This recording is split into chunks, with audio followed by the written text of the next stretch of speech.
It has been 1 month since the death of a toddler at a daycare center in the Bronx. Nicholas Dominici's death is prompting city and state officials to review daycare licensing and inspections. 3 other children in that same daycare center were exposed to fentanyl, but they survived. Last night, Nicholas's parents attended a vigil in Kingsbridge in honor of their son. Also in attendance was Bronx Borough President Vanessa Gibson, who is joining us this morning in studio to give an update on the case against daycare owners and talk more about her borough. Good morning to you. Thank you so much. Good to see you. So let's begin first and foremost with the purpose of last night's vigil, really, not only to honor Nicholas, but also to call to action to prevent something like this from ever happening again. So a lot of attention really being paid on how these home daycare centers are inspected. Is there an update on changing the procedure here? So we're still having conversations around that with city and state officials because all daycares in New York City are licensed by the state, but all of the rules and regulations are administered through the city of New York.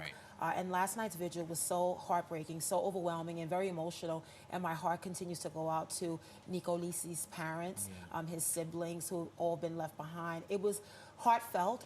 Joined elected officials, Councilmember Pierina Sanchez, who's really been with this family since the beginning, obviously looking at daycare center inspections, but also the expansion of naloxone. We need to make sure that naloxone is available in all spaces where we can, working with many of our stakeholders, because as you saw, there were 3 children also exposed to fentanyl that were saved due to naloxone. Right. I know this tragic incident has a lot of people wondering how many of these home daycare centers are currently operational in the Bronx, and if perhaps your office can assist with oversight inspections and vetting these facilities for parents and guardians. Right. Well, we'll work closely with our state officials, certainly the City of New York, DOHMH, and the New York City Council on any future legislation. But we want to assure New Yorkers and parents that daycare centers are safe spaces, and you should be able to trust your daycare center providers. You should be able to know that your children are safe when you leave them and they return the same way you left. And unfortunately, the most extreme, horrific tragedy has happened in Kingsbridge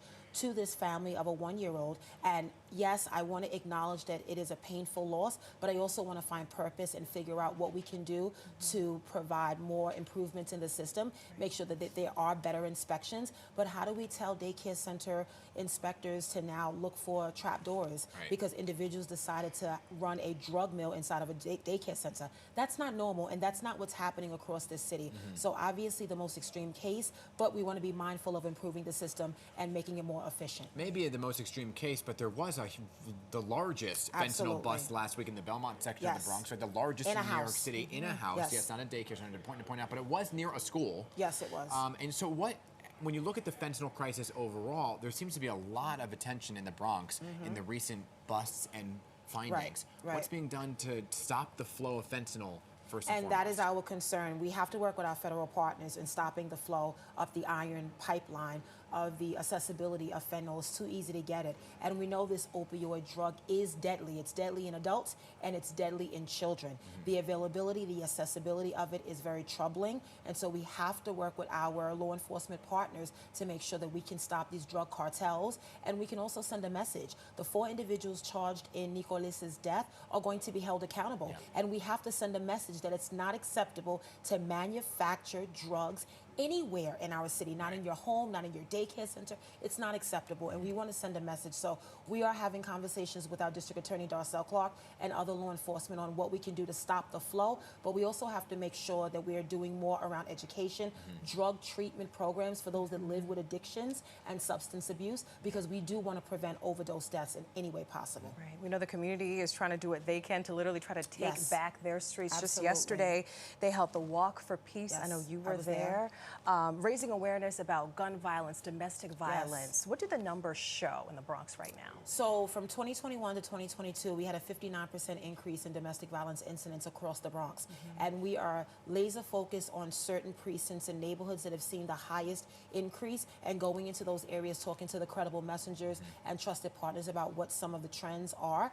October Domestic Violence Awareness Month, we've been doing an entire month-long campaign of advocacy, raising awareness, making sure that clients know the support services out there, the counseling, the wraparound services, the trauma-informed care, talking to credible messengers, to survivors and thrivers. We have an intervention training this Wednesday at 11 a.m. in my office in the Rotunda. And on the 24th of this month, we're doing a Diva Spa where we're going to offer manicures, pedicures, getting your hair done, and we're just going to love on our survivors and let them know that they're not alone during this time. Okay, I want to get an update right now on the Bronx night market coming to an end due to safety concerns, right? So Very last sad. weekend is October 28th.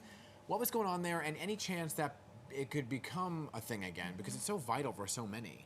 So we love Marco, and we love the Bronx Night Market in Fordham Plaza. I've been there several times, and I know Marco works in Harlem and Brooklyn and other places.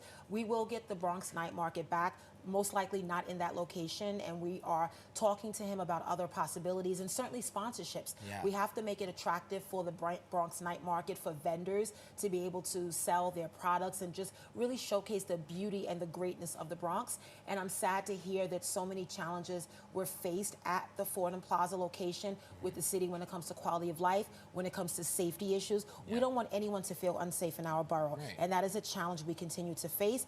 But although this is the end, I think it could be the start of a new beginning, possibly at a different location that we identify with Marco, working with some of our business improvement districts. Bronx Borough President Vanessa Gibson, clearly we know you're incredibly busy, but we appreciate your time being with us and your service. Thank you so much. Thank you. Thank you.